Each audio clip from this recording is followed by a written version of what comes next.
तो आज की कहानी है जैसा कर्म वैसा फल। एक बार की बात है, एक गांव में दो भाई रहते थे। बड़ा भाई बहुत अमीर था, उनके पास किसी चीज की कमी नहीं थी। छोटा भाई बहुत गरीब था, मेहनत मजदूरी करके अपना पेट पालता था। एक दिन दोनों भाइयों में बहस होने लगी। बड़े भाई ने कहा, आज की दुनिया में भले का भला नहीं होता, भले को भीख भी नहीं मिलती, इसलिए सामने वाले का बुरा भी क्यों न हो तब भी अपने भले के बारे में सोचना चाहिए। तब छोटा भाई बोला, नहीं भाई, अगर दूसरे पीड़ित हैं, तो हमारा अच्छा कैसे हो सकता है। तब बड़े भाई ने कहा, चल गांव वालों से पूछे, अगर तेरी बात सही निकलती है तो मेरे पास जो भी पैसा है वह सब तुम्हारा हुआ, और यदि मेरी बात सही निकलती है तो जो कुछ तेरा है वह सब मेरा होगा। छोटे भाई ने कहा, ठीक है, चलिए चलते हैं। दोनों भाई गांव के लिए निकल पड़े। वे गांव पहुंचे और 1, 2 और 3 से पूछा। सभी लोगों ने कहा, आजकल तो भलाई का जमाना ही नहीं है, जो भलाई करता है वही भूखा मरता है। एक अच्छे आदमी का तो गुजारा ही नहीं होता, और जो कुमार्ग पर चलता है वह बहुत समृद्ध और बहुत अमीर रहता है। अब जमीन का छोटा सा टुकड़ा जो छोटे भाई के पास था, वह भी शर्त में हार गया। अब वह दाने दाने को मोहताज हो गया। पत्नी और बच्चे भूखे मरने लगे। किसी ने उसे खाने के लिए अनाज उधार नहीं दिया। एक दिन वह अपने बड़े भाई के पास थोड़ा अनाज उधार लेने गया। उसने सोचा वह उसका भाई है, वह अपने भाई की मदद करेगा। उसने अपने बड़े भाई से कहा, भाई 20 किलो गेहूं का उधार दे दो, घर में अन्न का एक दाना तक नहीं है, बच्चे भूखे मर रहे हैं। बड़े भाई ने तुरंत कहा, पैसे दो और जितना चाहो गेहूं ले लो। तब छोटा भाई बोला, मेरे पास पैसा नहीं है। तब बड़े भाई ने कहा, फिर अपनी एक आंख दे दो। छोटे भाई ने सोचा, बड़ा भाई मजाक कर रहा है, गेहूं के बदले कोई आंख नहीं मांगता है। पर बड़े भाई ने गेहूं के बदले एक आंख निकलवा ली और 20 किलो गेहूं दिया। जब वह अनाज लेकर घर गया, उसकी पत्नी और बच्चे उसे देखकर रोने लगे। तुमने ये क्या कर दिया? कुछ दिन तो आराम से निकले, फिर से अनाज खत्म हो गया था। छोटा भाई हार गया और बड़े भाई के पास चला गया। वह अपने भूखे बच्चों को नहीं देख सका। बड़े भाई ने कहा, दूसरी आंख दो और गेहूं ले लो। छोटे भाई ने दूसरी आंख निकालकर उसे दे दी और गेहूं ले आया। घर में पत्नी और बच्चे उसे देखकर रोने लगे। ये क्या कर लिया तुमने? अब क्या होगा हमारा?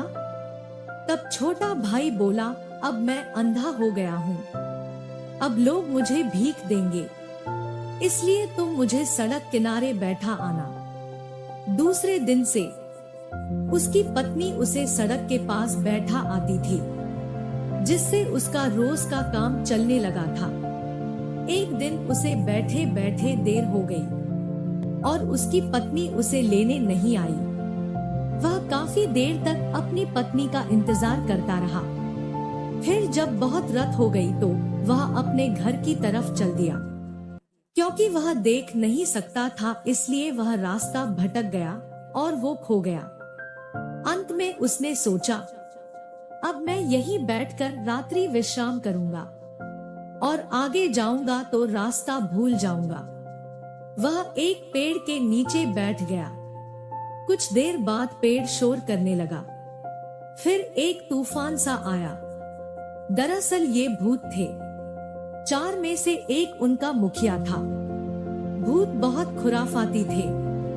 1 माह से सभी लोगों को परेशान कर रहे थे और 1 महीने में भूतों का मुखिया इस पेड़ पर हिसाब किताब किया करता था। आज हिसाब किताब करने का दिन था। मुखिया ने पूछा, हाँ भाई, तुम लोगों ने क्या क्या किया? मुझे एक एक करके बताओ। तो पहले भूत ने कहा, एक गांव में दो भाई थे। अच्छे बुरे पर बहस हुई। दोनों ने एक खेल खेला और छोटा भाई हार गया। मैंने उसे अंधा बनवा दिया। मुखिया ने कहा, बहुत अच्छा, अब वह अंधा ही बना रहेगा। कौन जानता है, अगर वह इस पेड़ की ओस की बूंदों को लगाता है तो उसकी आंखें ठीक हो सकती हैं। तब दूसरा भूत बोला, मैंने सभी नदियों को सुखा दिया है, नालियां, फव्वारे, तालाब और रामनगर जिले के कुएं। पानी के लिए मारामारी मची हुई है। कई कोष में पानी नहीं है। हर कोई तड़प तड़प कर मर जाएगा। तब भूतों के सरदार ने कहा, बहुत अच्छा, सभी प्यास से मर जाएंगे।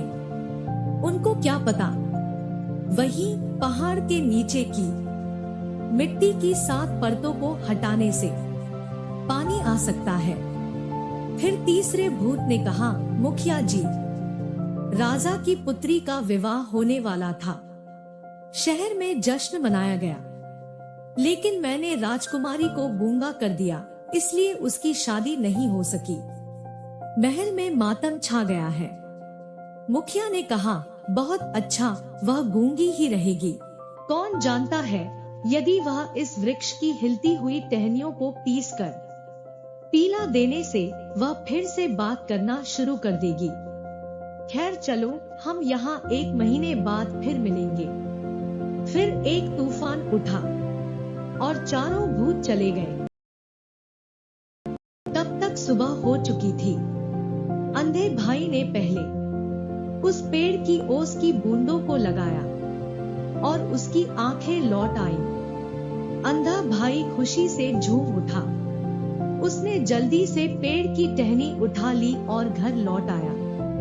जब उसकी आंखें लौटीं, परिवार के सभी सदस्य बहुत खुश थे।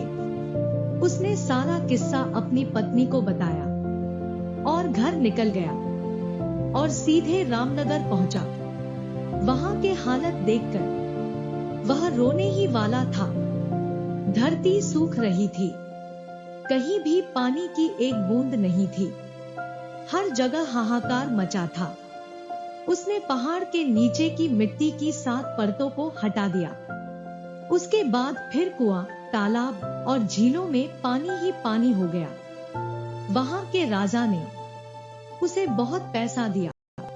फिर वह राजा के साथ महल में गया। जैसे ही वह महल में पहुंचा, उसने कहा, राजा जी, मैंने सुना है कि राजकुमारी गूंगी हो गई है।